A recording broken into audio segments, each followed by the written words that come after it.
ओम शांति। जून मास मातेश्वरी जी अर्थात जगदम्बा सरस्वती जी का अव्यक्त होने का मास है।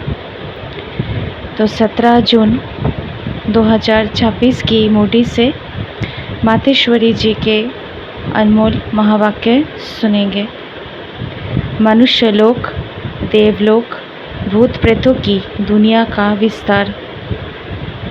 बहुत मनुष्य प्रश्न करते हैं, ये जो अशुद्ध जीवात्माएं जिनको घोस्ट कहा जाता है, ये सच है या कल्पना है अथवा वहम है।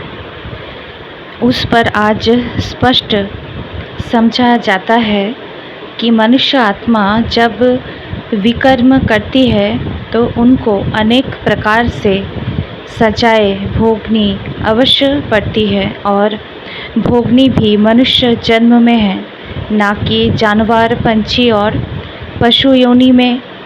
दुख सुख भोगने की महसूसता मनुष्य दुख सुख भोगने की महसूसता मनुष्यों में जाती है, ना कि जानवरों में। इस सृष्टि खेल में मुख्य पार्ट मनुष्य का है। ये जानवर, पंछी आदि तो जैसे सृष्टि ड्रामा की शोभा है। सारे कल्प के अंदर सतयुग आदि से कलयुग के अंत तक मनुष्य आत्माओं के 84 जन्म हैं। बाकी ये 84 लाख तो जानवर, पंछी आदि की वैरायटी हो सकती है। अब ये सब राज परमात्मा बिगाड़ कोई नहीं समझा सकता। आत्माओं का निवास स्थान है ब्रह्म तत्व अर्थात निराकारी दुनिया। बाकी इन जानवरों की आत्माएं ब्रह्म तत्व में नहीं जा सकती। वो इस आकाश तत्वों के अंदर ही पार्ट बजाती है। उन्हों का भी मार्ज इमार्ज का और सतो रजो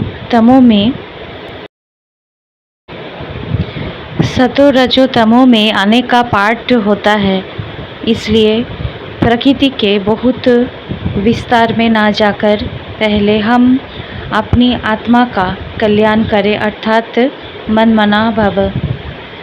अब आते हैं मनुष्य आत्मा पर। तो जो आत्माएं अशुद्ध कर्म करने से विकर्म बनाती है, वो अपने अशुद्ध संस्कार अनुसार जन्म मरण के चक्कर में आए।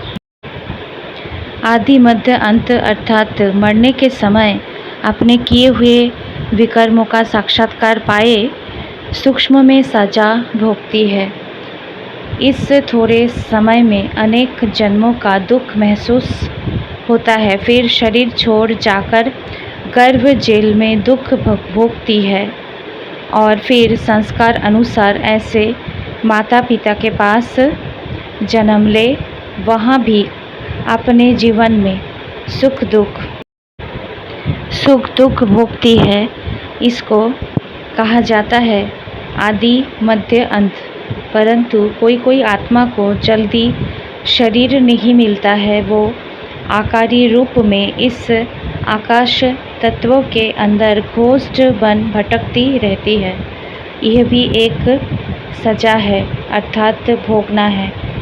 उस अशुद्ध जीवात्मा के साथ किसी का हिसाब किताब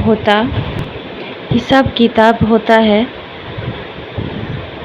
तो वो उनमें प्रवेश कर उनको दुख देती है अर्थात हिसाब किताब चुकता कर फिर आकर अपना शरीर धारण करती है।